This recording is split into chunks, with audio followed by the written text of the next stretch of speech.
நீங்க ரிஷி மகான் வாழ்க்கை வரலாறுலன்னு பார்க்கக்கூடிய ஏடு அகத்திய ரிஷி மகானுடைய வாழ்க்கை வரலாறு. அகத்திய ரிஷி மகானுடைய அவதார நோக்கம் என்ன, அவதார நோக்கத்தின் பொருள் என்னன்னு சொன்னால், சிவனார் ஆதிசிவனாருடைய முழு தவ வலிமையிலிருந்து அணுத்துகளாக இருந்து ஒளி வடிவத்துல வெடிச்சு செதறி அவதாரத்துக்கு அத்தனை கோடி ரிஷிமான் வந்த பொழுதுல சிவச்சட்டத்தை பிரதானமா தன்னுள் ஏற்றி கொண்டு சிவச்சட்டத்தையும் சிவாம்சத்தையும் பகிரங்கமா பிரபஞ்சத்துல பரப்பணும்னு சொல்லி வந்த ரிஷி மகான்கள்ல முதன்மையான ரிஷி மகான்கள்னு சில ரிஷி மகான்கள் உண்டு. நந்தீஸ்வரர் ரிஷி மகான், சுந்தர ரிஷி மகான், சப்த ரிஷி மகான்கள். அந்த வரிசையில அகத்தியரும் ஒருவர். அகத்திய ரிஷி மகான் மானிட சேட்டையில் இருக்கிறவனுக்கு தெய்வீகம்னா என்ன அப்படிங்கிறத மானிட சேட்டை பிள்ளைகளுக்கு புரிய வச்சு அவனை தெய்வீக நல்வழிப்படுத்தி அவனை குலதெய்வ வழிபாடு அப்படிங்கிற முதல் அந்த சிஸ்டத்தை அறிமுகப்படுத்தி அதன் மூலியமாக அவனுடைய தெய்வீகத்துக்கு அடித்தளம் போட்டு அதுல இருந்து கொஞ்சம் கொஞ்சம் கொஞ்சம் கொஞ்சமாவும் அவனை பிறவாமையை நோக்கின சட்டத்தை, பண்டார சட்டத்தை நோக்கி புரிய வச்சு சிவா சட்டத்தை நோக்கி அழைச்சிட்டு வர்ற ஏடுதான் அகத்திய ரிஷிமானுடைய ஏடு. அதே நேரத்துல ஆனந்த கோயிலுக்கு சேரக்கூடிய கொடிவழி பிள்ளையாக சேரக்கூடிய எல்லா பிள்ளைகளுடைய ஆதி அந்த ஏட்டை கையில வச்சிருக்கக்கூடியது அகத்திய ரிஷி மகான் தான். ஒவ்வொரு பிள்ளைகளினுடைய பாவ புண்ணிய கணக்கை அவனுடைய குலதெய்வ வழிபாட்டிற்கு பிரகாரம் அவனுடைய பாவ புண்ணிய கணக்கை வச்சிருக்கிறதும் அகத்திய ரிஷி மகான் தான். அதன்படிதான் அவனுக்கு நிகழ்காலத்துல ஒவ்வொரு நிகழ்ச்சியும் அமைச்சு கொடுப்பாங்க. மானிட மக்களுக்கு ஆதி அந்த ஏட்டினுடைய சிறப்பினை வழங்கியதும் இவரே. ரிஷிமகானின் பிள்ளைகளுக்கு திருமுடி, ஜடைமுடி, பொன்முடி ஆகிய 3 முடிகளை வழங்கி ரிஷிமகான் பிள்ளைகள் ரிஷிமகான் நிலைக்கு மாத்தி அழைச்சிட்டு போறதே யாருதான்? அகத்திய ரிஷிமகான் தான். ஃபர்ஸ்ட் அவன் பிறவிக்கு வந்த நிலையில அவதாரத்துக்கு அவனுடைய சாபபாவ விமோச்சனம் ஒவ்வொரு நிலையில அடைஞ்சு எல்லா பரிகாரங்களும் செஞ்சு, இல்ல கடும் சாபபாவ ஏடா இருந்தாலும் கடும் பாவ ஏடா இருந்தாலும் அதுக்கெல்லாம் நிவர்த்தி பெற்று இரு கைலாயங்கள்லையும் இருப்பு பதிவு செஞ்சு ஆனந்த கோயிலாகிய ஆனந்த கோயிலாகிய பூக்கைலாயத்துல இருப்பும் பொற்கைலாயத்துல சிறப்பும் பெற்று அத்தனை கோடி ரிஷிமான்களுடைய அருளாசை பெற்று விளங்குற நேரத்துல குரு பூஜையை கரெக்டா அட்டண்டன்ஸ் போட்டு ஒரு அத்தனை கோடி வருஷம் உட்கார்ந்து தானம் பண்ண ஒரு ரிஷிமகான் பார்த்து, பல கற்ப கோடி வருஷம் தவம் பண்ண ஒரு ரிஷிமகான் பார்த்து அவனை பிள்ளையா தேர்ந்தெடுத்து பல குரு பூஜைகள்ல அவனை தன் மடியில அமர வச்சு, அந்த மகான் தன் பிள்ளைய தன் மடியில அமர வச்சு அந்த பிள்ளைக்கு உண்டான சிறப்பு என்ன ஏதுன்னு கேட்டு செஞ்சு கொடுத்து அவன் பிள்ளையார் பூஜை செஞ்சு வர்ற தருவாயில ஒரு கட்டத்துல பிறவிக்கு வந்த நிலையிலிருந்து விடுபட்டு அவனே ஒளி வடிவத்துல போய் சென்றடைகிற நிலையில,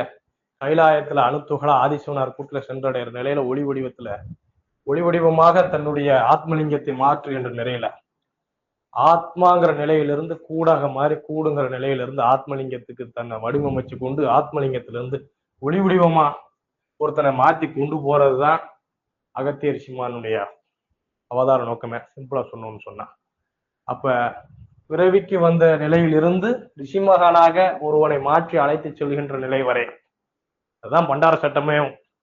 அதனுடைய பேஸ் மட்டும்தான் அகத்திய ரிஷிமான். அதுக்குள்ள பேஸ் மட்டும்தான் பண்டார சட்டத்தை பிடிக்கணும். புறவாமை கொண்ட நிலையை பிடிக்கணும்னா குலதெய்வ வழிபாட்டுல இருந்து ஆரம்பிக்கணும். குலதெய்வ வழிபாடு, வாரம் ஞாயிற்றுக்கிழமை தவறாத பொற்கைலாய வழிபாடு, நித்திய கால பிள்ளையார் பூஜை, அதுக்கு அடுத்துதான் ஆனந்த கோயில இருப்பு, பொற்கைலாயத்துல உண்டான இருப்பு, இது எல்லாமே உள்ள அடங்கும். அதனாலதான் நம்ம மாசம் ஆனந்த கோயில் சார்பில் கரெக்டா சுரிமுத்தையனார் கோயில் போயிட்டு வந்துடுறது. ஏன்னா பொதிகை மலையில இருந்துதான் அவதாரத்துக்கு போவாங்க. ஒவ்வொரு விஷயமும் ஒவ்வொரு இடத்துக்கு அவதாரத்துக்கு வந்தப்ப அகத்திய ரிஷிமன் அவதாரத்துக்கு வந்த இடம் பொதிகை மலை. அதனாலதான் அந்த இடம் குலதெய்வ வழிபாடு புறப்படுத்து தோன்றின இடம். அதான் குலதெய்வம் என்னன்னு தெரியாதவங்க கூட, ஏதுன்னு கண்டுபிடிக்க முடியாதவங்க கூட அங்க போய் வழிபடுறக்கூடிய வாய்ப்பு ஏற்பட நிலையில அந்த சிறப்பு அடைஞ்சுக்கிறான். குலதெய்வ வழிபாடு அந்த மலையிலிருந்து தோன்றி வந்ததனுடைய காரணமாக. ஏன்னா தாய் வயிற்றுல பிறப்படுக்கிறப்ப பாவ சாபம் வந்துடும், ஊழ்வினை பயன் வந்துடும். அதெல்லாம் இடர்களஞ்சு, அந்த பாவ சாபனுடைய கணக்கெல்லாம் இடர்களஞ்சு கரு முதல் கைலாயம் வர ஒரு பிள்ளைய அழைச்சிட்டு போய் சிறப்பு பண்ணி கொடுக்குற ஏடுதான் அகத்திய ரிஷி மகான் ஏடு.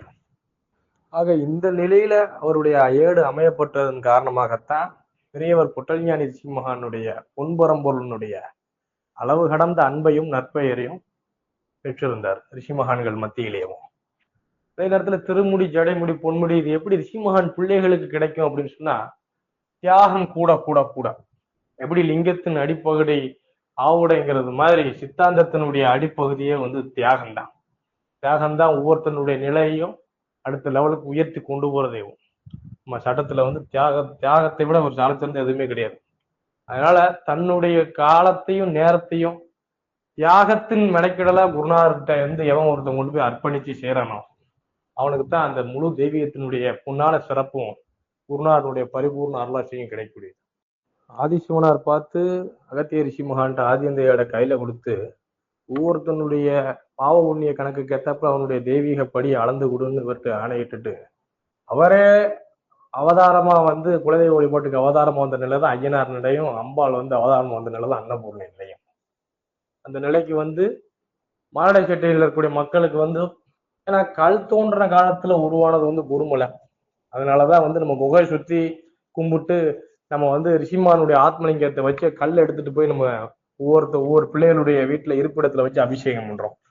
கல் தோன்றி மண் தோன்ற காலத்துல முன் தோன்றது குருமலை, கல் தோன்றதுக்கு முன்னாடி தோன்றது குருமலை லெமூரியா கண்டம் இருக்கிறப்ப.